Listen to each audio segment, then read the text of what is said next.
Oi, oi, noturnos, estão prontos para ver a escuridão? Tem para contar hoje, para quem não me conhece, com aqui de paraquedas. Eu sou Clara e esse é o Eco do Medo. E, gente, antes de ir para os relatos de hoje, se inscreve no canal, ativa o sininho de notificações e deixa o like. E para quem tem relatos para me mandar, o e-mail vai estar sempre na descrição. E se você gosta de relatos mais curtos, o link do Instagram vai estar aqui embaixo. Então, bora do primeiro relato, que se chama A Gaveta 12 Nunca Ficava Fechada. Oi, Clara. Oi, todo mundo. Pode me chamar de Rafael. Tenho 34 anos e já trabalhei por quase 3 anos no necrotério de um hospital público da minha cidade. Sempre fui cético. Para mim, morto era só corpo e nada além disso. Até a gaveta 12. O necrotério ficava no subsolo, piso de azulejo branco, luz fraca, piscando às vezes, e aquele cheiro constante de desinfetante misturado com algo metálico que nunca saía do ar. Eu trabalhava no turno da noite, das 19 às 7 da manhã. Era sempre mais tranquilo, ou pelo menos deveria ser. A gaveta 12 ficava na parte inferior da câmara fria. Ela era antiga, o trilho meio desgastado, mas funcionava. Pelo menos funcionava de dia. Nas primeiras semanas, comecei a perceber que toda vez que eu ia organizar os corpos e fechava tudo antes de subir para a sala de descanso, a gaveta 12 aparecia levemente aberta quando eu voltava. No começo, achei que era o trilho empenado. Eu fechava, conferia, empurrava com força até ouvir o clique do encaixe.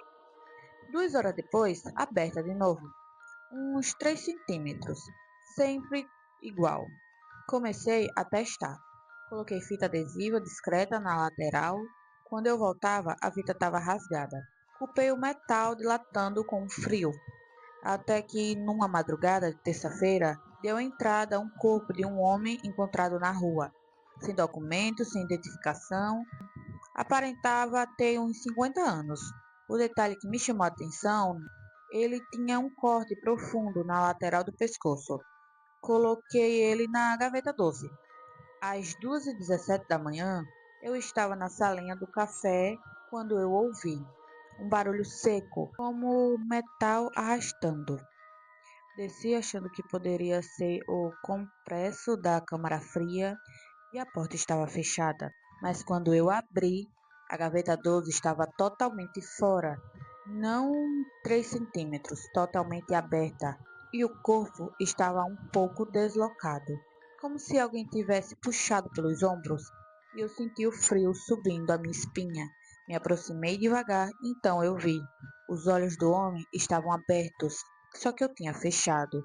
Tenho certeza absoluta. E mais uma coisa, a boca estava entreaberta, como se estivesse tentando respirar. Na mesma hora, a luz piscou, e eu juro que eu ouvi um som abafado. Não foi uma voz clara. Foi algo como um suspiro preso, e eu fechei a gaveta tremendo. Quando eu voltei a subir as escadas, ouvi novamente o barulho de metal correndo no trilho. E eu não desci dessa vez. No dia seguinte, pedi transferência. Antes de sair, definitivamente, eu conversei com um funcionário antigo e ele me perguntou: Você fica no turno da noite, né? E eu confirmei. E ele só disse: Então você conhece a 12. Eu descobri depois que anos atrás um homem havia sido declarado morto por engano.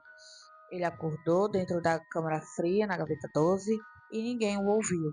Até hoje, quando ouço o metal arrastando, eu lembro daquele som. Meu Deus, gente. Jesus. Obrigado, Rafael, por você ter mandado seu relato. Que relato, meu Deus do céu. Eu acho que eu não teria coragem de trabalhar no necrotério. Jesus. Então, gente, bora de próximo relato. Muito obrigado, Rafael, por você ter mandado seu relato. Se tiver mais, o e-mail vai estar sempre na descrição. Bora lá pro segundo relato, que se chama O Corpo que Não Estava Sozinho. Oi, todo mundo. Meu nome é Daniela, pode falar sem problemas. Eu tenho 27 anos e fiz estágio por 6 meses no setor de patologia de um hospital particular. Eu cursava enfermagem e precisava cumprir carga horária no necrotério. Eu achava que estava preparada, mas não estava. O necrotério ficava isolado, no fim de um corredor longo e pouco iluminado. A porta era bem pesada de aço e sempre que fechava fazia um som oco que ecoava pelo corredor inteiro. Na minha terceira semana, chegou um corpo de uma mulher, aproximadamente 40 anos, causa da morte, parada cardiorrespiratória, durante o sono. Nada aparentemente violento. Ela tinha um rosto sereno, estranhamente sereno, para ser sincera. Fiquei responsável por ajudar na preparação para a autópsia.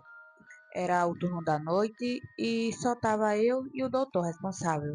O silêncio era quase absoluto, quebrando apenas pelo som metálico dos instrumentos sendo organizados na bandeja.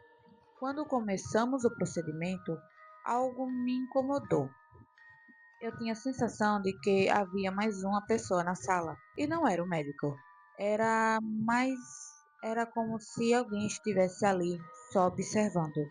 E eu ignorei e tentei focar. Em determinado momento, enquanto o doutor estava concentrado, ouvi um som levemente atrás de mim, como um tecido sendo arrastado no chão. E me virei rápido, mas não tinha nada.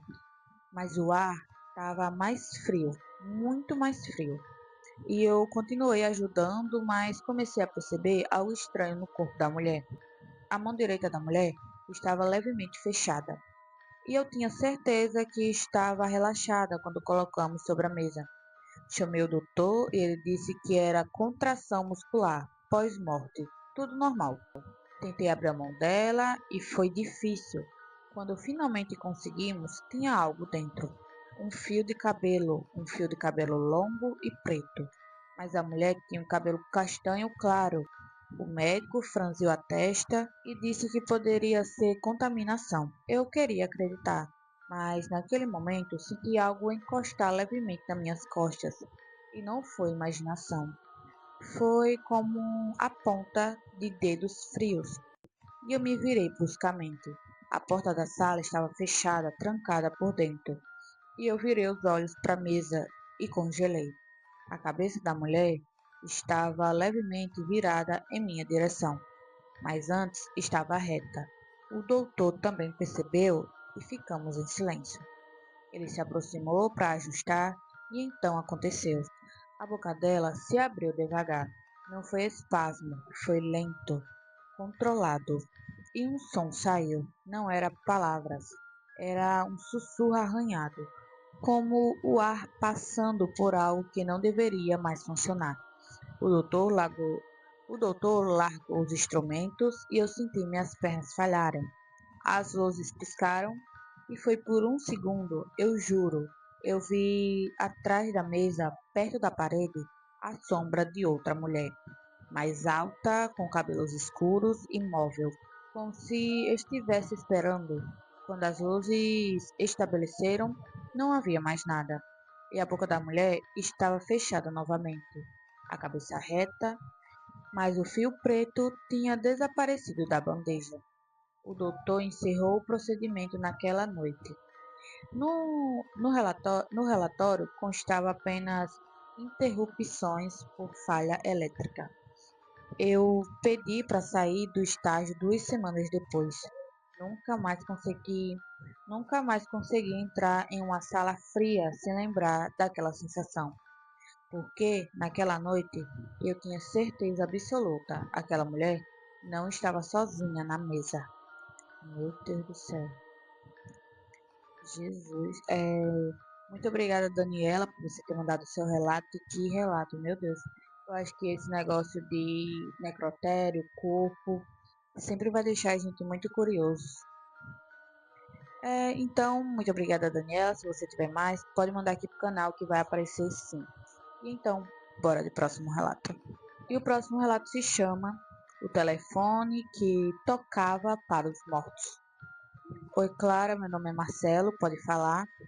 Tenho 38 anos e já trabalhei como auxiliar administrativo no necrotério municipal da minha cidade durante 4 anos. Meu setor não ficava exatamente dentro da sala da câmara fria, ficava numa salinha ao lado.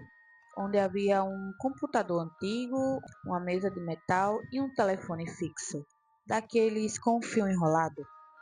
O detalhe é que aquele telefone estava desligado há meses, sem linha, sem conexão, era só parte da mobília antiga e que ninguém tinha tirado dali. O turno da noite era o pior. Depois das 23, o movimento diminuía completamente. Só o barulho constante da refrigeração ecoava pelos corredores frios. Numa madrugada de quinta-feira, por volta das 2h40, deu entrada o corpo de um jovem rapaz, acidente de moto, e ele não tinha identificação ainda. Eu ajudei a rastrear a entrada e eu acompanhei o técnico até a câmara fria. Colocamos o corpo na gaveta 7. Fechamos, tudo normal. Voltei para minha sala e o silêncio estava pesado naquela noite. Sabe quando o ar parece mais denso? Como se o ambiente estivesse atento. Foi então que eu ouvi trim, o telefone tocando. E eu congelei. O telefone na minha mesa estava tocando. Um toque antigo, metálico, ecoando pela sala. E eu fixamente olhei para ele. Era impossível.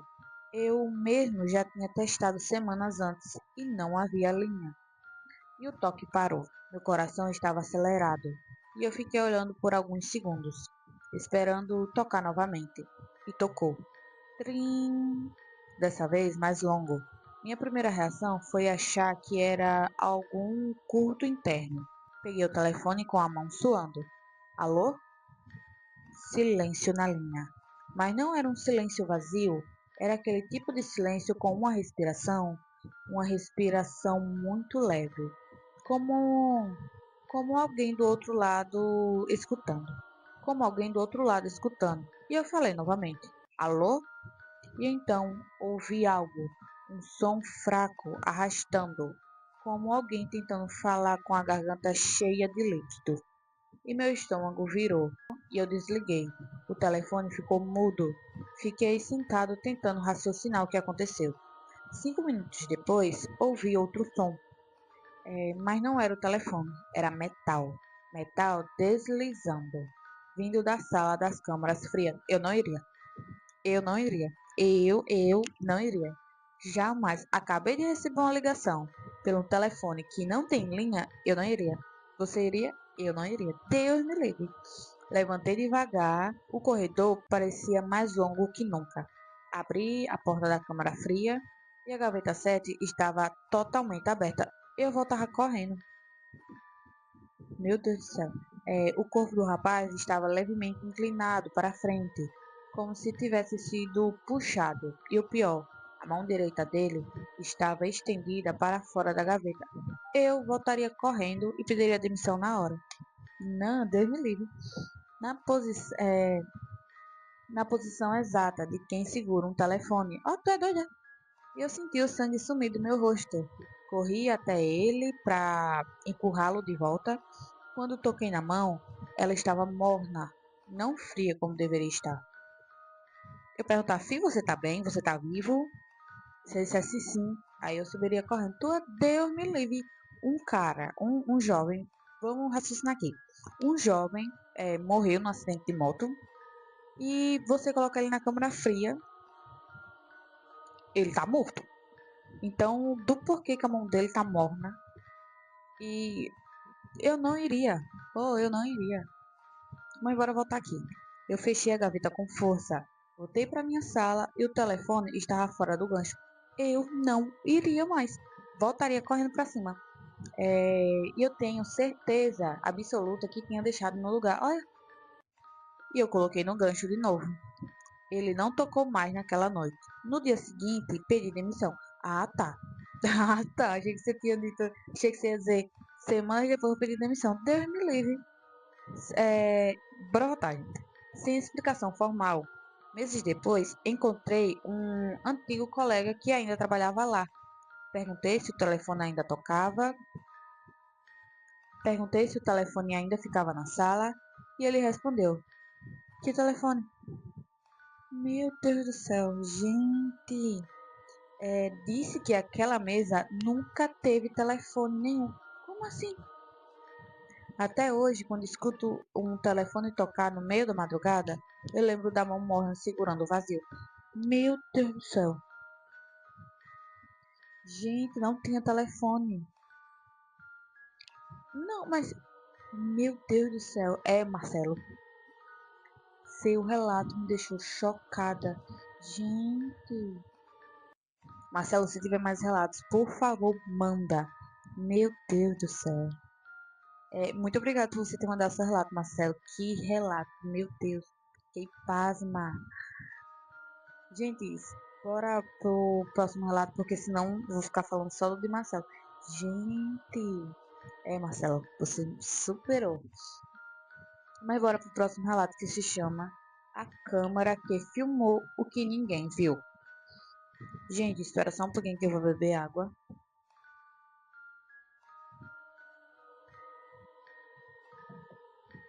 Bora lá. Oi, meu nome é Augusto, é a minha primeira vez escrevendo aqui. E eu tenho 41 anos e trabalhei como vigilante noturno em um hospital regional durante quase 6 anos. O necrotério fazia parte da minha rota de ronda. De hora em hora eu precisava passar pelo corredor, conferir as portas e registrar no sistema. O hospital tinha câmeras que quase todos O hospital tinha câmeras em quase todos os corredores, inclusive na entrada do necrotério e dentro da sala principal, onde ficavam as gavetas da câmara fria. Era uma madrugada de domingo, 3h12. Lembro exatamente porque eu olhei o relógio quando tudo começou. O monitor da sala de segurança deu uma interferência rápida. A tela mostrou o interior do necrotério piscando. Achei que fosse falha comum, mas então percebi algo estranho. A porta do necrotério, que sempre ficava fechada, estava aberta nas imagens. Só que no painel ao lado da tela, o sensor da porta indicava fechada. Franzi a testa, ampliei a imagem e a câmera mostrava claramente a porta entreaberta, com um pequeno vão escuro. Peguei minha lanterna e fui até lá. Eu não iria. Eu sou muito medrosa para essas coisas. Eu não iria. Mas bora lá. O corredor estava silencioso, como sempre, e o piso frio, refletindo a luz branca do teto. Quando eu cheguei à porta, ela estava fechada, totalmente fechada, como eu deixei. Passei o cartão no leitor e entrei. Tudo normal. Gavetas alinhadas, luz acesa e nenhum sinal de arrombamento. Saí e voltei para a sala de monitoramento. Olhei novamente a gravação e foi aí que meu estômago gelou. Na filmagem, enquanto eu estava dentro do necrotério, dava para ver claramente alguém parado atrás de mim. Uma silhueta escura, alta, imóvel. E eu estava sozinho lá. Na gravação, eu ando em direção às gavetas, iluminando com a lanterna, e a silhueta ficava perto da porta, como se estivesse me observando. Eu rebobinei, gente, eu nunca ouvi essa frase, essa palavra, rebobinei. Gente, assisti de novo e a figura não aparecia quando eu entrava. Ela surgia depois que eu dava 3 passos para dentro da sala. Simplesmente aparecia, sem entrar pela porta, sem vir de lugar nenhum. Só estava lá. Senti minhas mãos suarem e continuei assistindo. Em determinado momento na gravação, eu paro. Exatamente paro. Como se tivesse ouvido algo, mas eu não lembrava de ter parado ali. Na tela, eu vi a silhueta levantando lentamente um braço e apontando para as gavetas. No mesmo instante, na gravação, eu vi a gaveta 3 se abrindo sozinha, devagar. Mas eu não tinha visto isso ao vivo. Na hora, eu não ouvi nada. Mas na gravação, a gaveta se abre claramente. O mais perturbador veio depois. Nas filmagens, eu me vi virar lentamente, na direção exata onde a silhueta estava, como se eu estivesse olhando para ela. Mas na minha memória, eu não vi ninguém. E fiquei parado alguns segundos olhando exatamente para o nada. Depois de sair da sala normalmente, a gravação terminou e eu fiquei encarando a tela por vários minutos. Quando fui puxar o arquivo novamente para salvar, Ele deu errado. Estava aparecendo arquivo corrompido. E do nada desapareceu do sistema minutos depois. Chamei o técnico na manhã seguinte e ele disse que não havia registro de falha nenhuma na câmera. Pedi demissão na mesma semana. Pois é, porque até hoje o que mais me assusta não era a silhueta, era o fato de que na gravação parecia que eu estava vendo ela, mas eu não lembro de nada. Caramba, gente, eu lembrei do relato da, da Lua. Ele era vigilante também, o cara, e ele dizia que fazia ronda e não dava nem 5 minutos. E eu acho que era uma e pouco a hora que ele saiu para dar ronda. E ele, no relato, né, ele diz assim: eu não demorei nem 5 minutos. Só que quando ele voltou, tinha, tinha dado que a hora era 3 e alguma coisa. E ou era 3 ou era 4, ele tinha perdido umas 3, 4 horas mesmo. E ele tem uma parte também que ele diz que tem vezes que perdia de 4 a 5 horas de memória.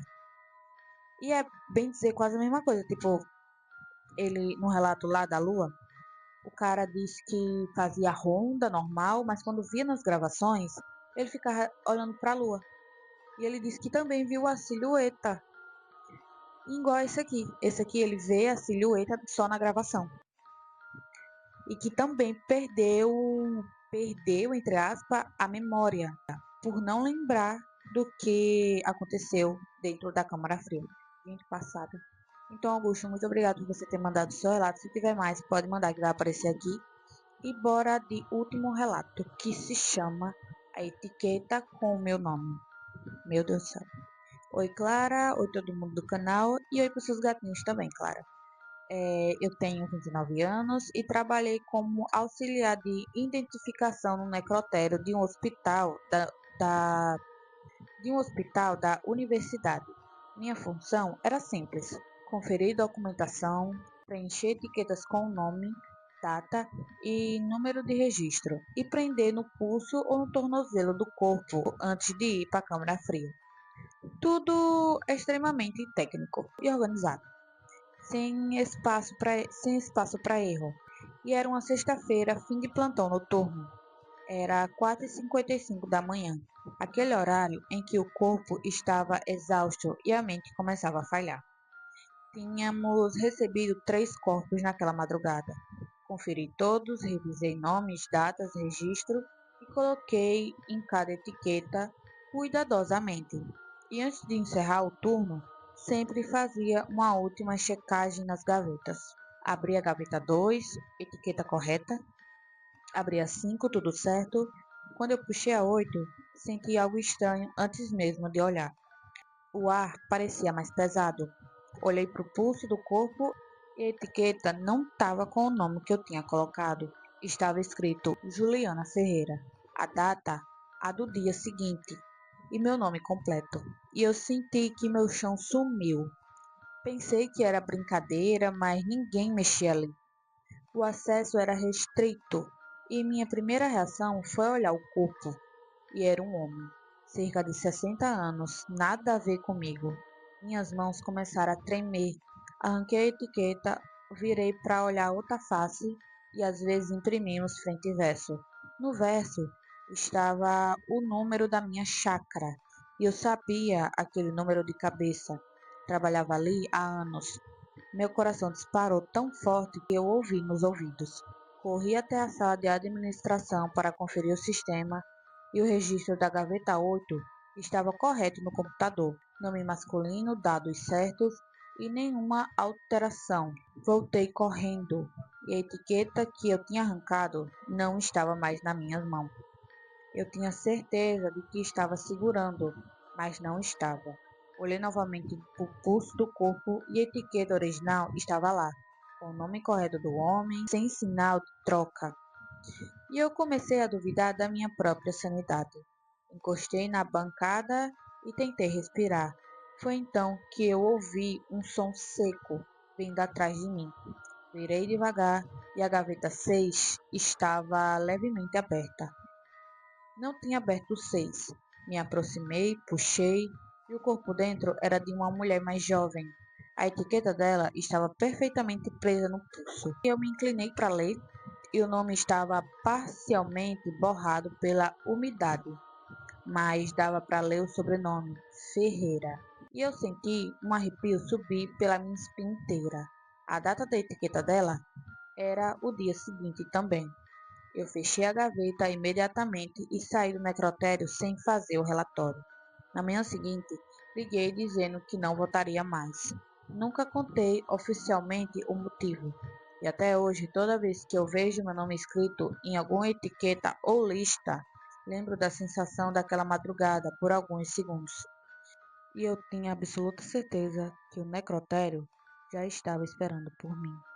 Meu Deus, gente.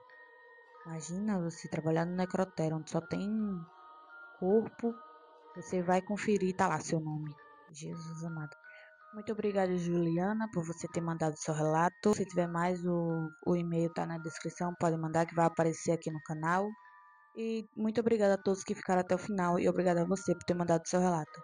Eu sou Clara e esse foi mais um Sussurro na Escuridão. E até o próximo vídeo.